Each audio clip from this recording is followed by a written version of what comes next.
तो दोस्तों, आज हम आपको बताने जा रहे हैं संजय दत्त के बारे में।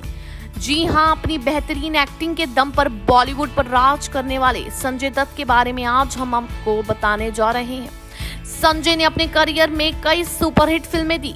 एक्टिंग के मामले में संजू बाबा ने अपने पापा सुनील दत्त का सर कभी नहीं झुकने दिया, लेकिन पर्सनल लाइफ को लेकर हमेशा विवादों में रहे।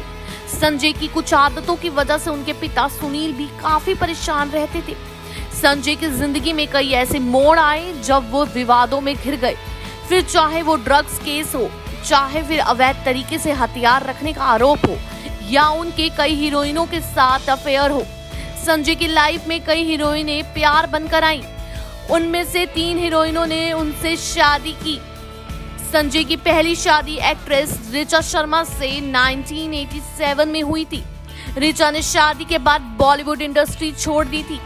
ऋचा और संजय दत्त की एक बेटी त्रिशाला भी है, जो यूएस में रहती है। ऋचा को कैंसर था, जिससे 1996 में उनका निधन हो गया था।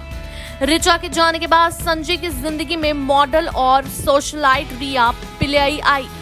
संजय दत्त और रिया पहले से ही दोस्त थे। उनका प्यार तब परवाना चढ़ा जब मुंबई ब्लास्ट केस में संजय को जेल जाना पड़ा। उस समय एक रिया ही थी जो उनके हर पल संजय के साथ खड़ी रही। बता दें कि रिया हैदराबाद के महाराज नरसिंह गिर, धनराज गिर, ज्ञान बहादुर की पोती हैं। रिया की नानी जुबेदा खुद एक फिल्म एक्ट्रेस थी। रिया के पिता का नाम रेमंड पिल्लई और मां का नाम धुरेश्वर धनराज गिर है। रिया ने संजय को पूरा सपोर्ट दिया। वो जेल में संजय से मिलने जाया करती थी। संजय ने अपने एक इंटरव्यू में कहा था कि मुझे रिया से तब प्यार हुआ जब मैं जेल में था। जेल से बाहर आने के बाद वैलेंटाइन डे पार्टी में संजय ने रिया को शादी के लिए प्रपोज कर दिया था। इसके बाद दोनों साईं बाबा मंदिर गए और वहां पुजारी ने उनकी शादी करवा दी।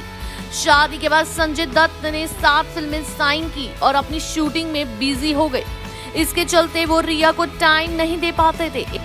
एक इंटरव्यू के दौरान संजय ने ये बात खुद का बोली थी कि शूटिंग के चलते उनकी पर्सनल लाइफ खत्म हो चुकी है, लेकिन सच कुछ और ही था। संजय उस समय मान्यता के करीब आ गए थे और रिया टेनिस प्लेयर लिएंडर पेस को डेट करने लगी थी। रिया एक मॉडल के साथ आर्ट ऑफ लिविंग की इंस्ट्रक्टर भी थी। शादी के 1 साल बाद ही दोनों के बीच क्लेश होने लगा था।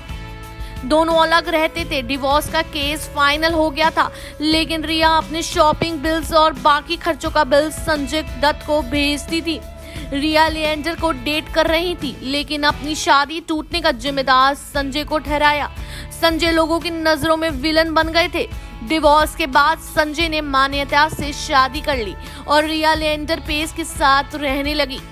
साल 2008 में रिया और संजय दत्त का तलाक हो गया था। रिया ने अपनी शादी के बारे में किसी को कुछ नहीं बताया और एक बेटी अयाना भी हो गई थी।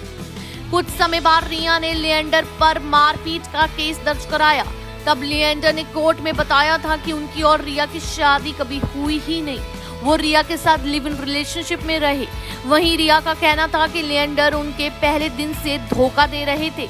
फिलहाल लिएंडर और रिया अलग हो चुके हैं। ऐसी खबरों से जुड़े रहने के लिए देखते रहें नेक्स्ट 9 लाइव रिपोर्ट्स और मैं हूं आपके साथ सादिका कौर।